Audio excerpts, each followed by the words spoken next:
Our today's topic is blood clotting or blood coagulation. So basic function of blood clotting is to prevent the excessive loss of blood due to some injury. So today we are going to learn how the blood clotting occurs in our body.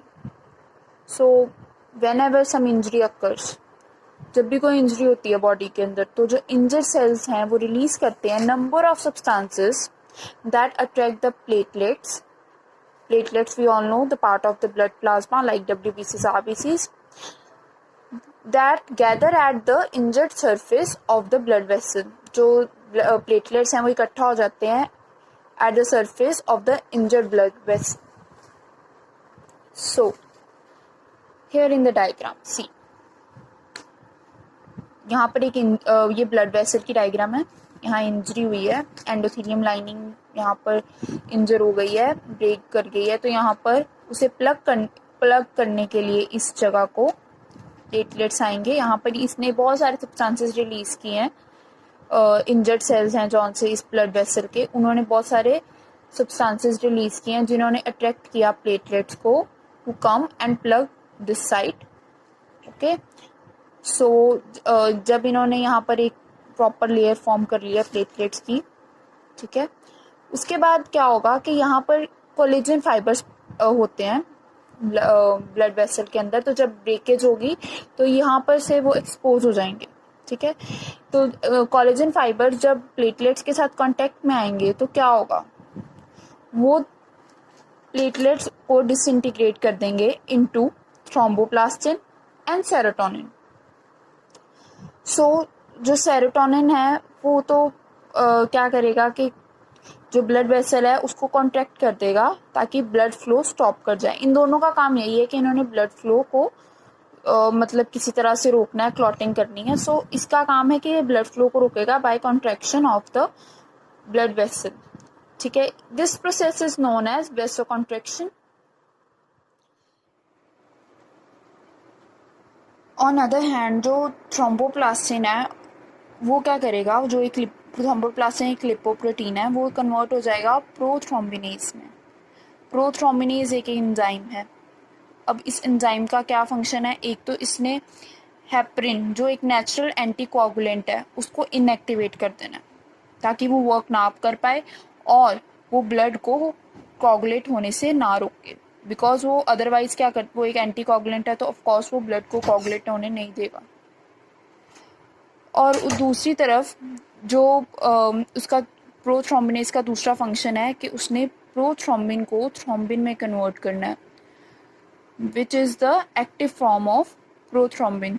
वैसे prothrombin जो है वो inactive form में present है, उसको thrombin में convert कर देंगे तो वो एक्टिव फॉर्म में आ जाएगा जिससे वो फर्दर फंक्शन परफॉर्म कर.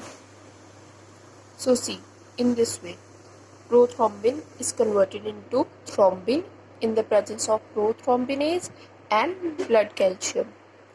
So there is an important point. So what is prothrombin? It is an inactive plasma protein synthesized in the liver. ये एक inactive plasma protein है, मतलब जो हमारा blood plasma होता है उसके अंदर ये एक प्रोटीन है जो एक inactive form में present है और ये liver में synthesize होता है. और इसको जब हम एक्टिव फॉर्म में कन्वर्ट कर देते हैं लाइक इन दिस वे तो वो थ्रोम्बिन बन जाता है. So thrombin is a active form of prothrombin. Okay, कर पाएगा. अब जो थ्रोम्बिन फॉर्म हुआ है उसका फर्दर फंक्शन क्या है, वो थ्रोम्बिन फाइब्रिनोजन जो कि सॉल्युबल प्लाज्मा प्रोटीन है. प्लाज्मा जो होता है ब्लड प्लाज्मा, उसके अंदर एक प्रोटीन है जो कि सॉल्युबल है ब्लड प्लाज्मा में. ओके, उसको उसने इनसॉल्युबल फॉर्म में कन्वर्ट करना है जिसको कहते हैं फाइब्रिन मोनोमर. तो थ्रोम्बिन ये प्रोसेस कैसे करता है, थ्रोम्बिन जो फाइब्रिनोजन है वो एक प्लाज्मा प्रोटीन है. यस, तो उस प्रोटीन के अंदर से वो दो पेप्टाइड्स अलग कर देता है. प्रोटीन पेप्टाइड्स का बना होता है. सो वो क्या करेगा, उसमें से दो पेप्टाइड्स अलग कर देगा जिसके कारण जो सॉल्युबल प्रोटीन था वो इनसॉल्युबल प्रोटीन में कन्वर्ट हो जाएगा जिसको हम कहेंगे fibrin monomer. So in this way fibrin monomer is form अभी फाइब्रिन मोनोमर एक सिंगल थ्रेड है, ठीक है, इसी ने आगे फाइब्रिन थ्रेड बना, एक सिंगल जिसको कहते हैं यूनिट है, तो इसने आगे फाइब्रिन थ्रेड बनाना है। तो वो क्या करेगा, पॉलीमराइजेशन कर देगा। हम मतलब एक है मोनोमर और पॉलीमर बना देगा, जिसको कहेंगे पॉलीमराइजेशन, उसको कहीं वो बना देगा फाइब्रिन थ्रेड, ठीक है। सो यहाँ पे हम देख सकते हैं आगे क्या होगा। यहाँ पर ये फाइब्रिन थ्रेड है, ये ठीक है, फाइब्रिन पॉलीमर है। ये क्या करेगा, ये आरबीसीज को अपने पास अट्रैक्ट करेगा। ये आप देख सकते हो यहाँ पर, ये ब्लू कलर का जौन सा मैंने मार्क, जिसके ऊपर मैं पॉइंट कर रही हूँ, ये आरबीसीज है। इस फाइब्रिन पॉलीमर ने इन आरबीसीज को ट्रैप कर लिया है, ठीक है।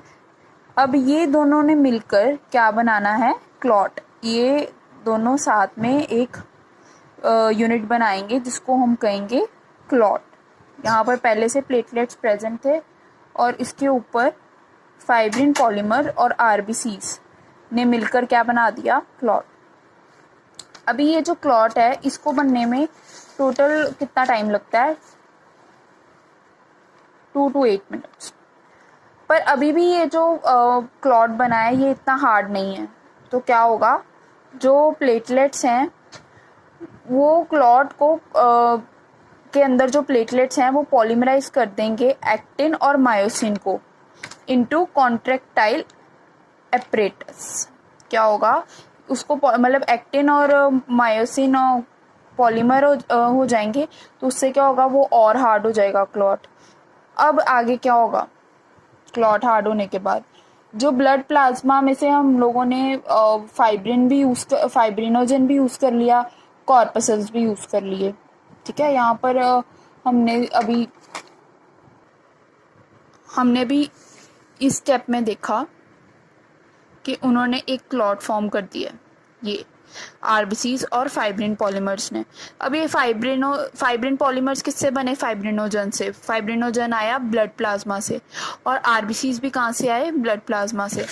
अब जब ये ब्लड प्लाज्मा में से फाइब्रिनोजन और कॉर्पसल्स दोनों यूज हो जाते हैं तो क्या होगा, तो जो पीछे ब्लड प्लाज्मा किस में कन्वर्ट हो जाएगा, ब्लड सीरम में, और ये क्लियर फ्लूइड होगा और इसको स्क्वीज आउट कर दिया जाएगा आउट ऑफ द क्लॉट।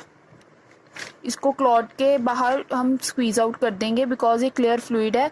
तो ये ब्लड प्लाज्मा और ब्लड सीरम में ये डिफरेंस है कि ब्लड प्लाज्मा के अंदर फाइब्रिनोजन कॉर्पसल्स होते हैं और ब्लड सीरम के अंदर नहीं होते, वो एक क्लियर फ्लूइड है, राइट। अब एक इम्पॉर्टेंट पॉइंट है इसके अंदर, रोल ऑफ विटामिन के इन क्लॉट फॉर्मेशन। विटामिन के helps in the synthesis of prothrombin in the liver. हमने अभी पीछे पढ़ा था कि जो प्रोथ्रोम्बिन है वो इनएक्टिव प्लाज्मा प्रोटीन है सिंथेसाइज्ड इन द लिवर, ठीक है, कि प्रोथ्रोम्बिन जो है वो लिवर के अंदर सिंथेसाइज किया जाता है। अब कैसे सिंथेसाइज होता है, with the help of vitamin के। और अगर विटामिन के की डेफिशिएंसी हो गई तो प्रोथ्रोम्बिन नहीं होगा, प्रोथ्रोम्बिन नहीं होगा तो कोगुलेशन नहीं होगी, कोगुलेशन नहीं होगी तो हीमोफीलिया नाम की एक डिसीज हो जाएगी, which is an inherited bleeding disease. इसके अंदर जो ब्लड है वो फ्लो करता जाता है और क्लॉट नहीं बन पाता। So now we will summarise the whole topic. In the injured blood vessel the collagen fibres get exposed and the injured blood cells of the blood vessel attract the platelets which gather around the wall of the blood vessel like this. Here we can see the platelets are attracted and they start gathering here and a layer of platelets is formed. Okay, then the platelets will disintegrate into thromboplastin and serotonin on coming in contact with the collagen fibers. The serotonin make the blood vessel to contract and thromboplastin get converted into prothrombinase, which is an enzyme. It has two functions. Firstly, it inactivates heparin, which is a natural anticoagulant. Secondly, it helps to convert the prothrombin into thrombin catalyzed by blood calcium. So the thrombin formed in this process catalyzes the fibrinogen into the fibrin monomer. This fibrin monomer form a polymer called fibrin threads. These fibrin threads now trap blood vessels like this. These fibrin polymer have trapped these RBCs, these are platelets, and this forms a blood clot.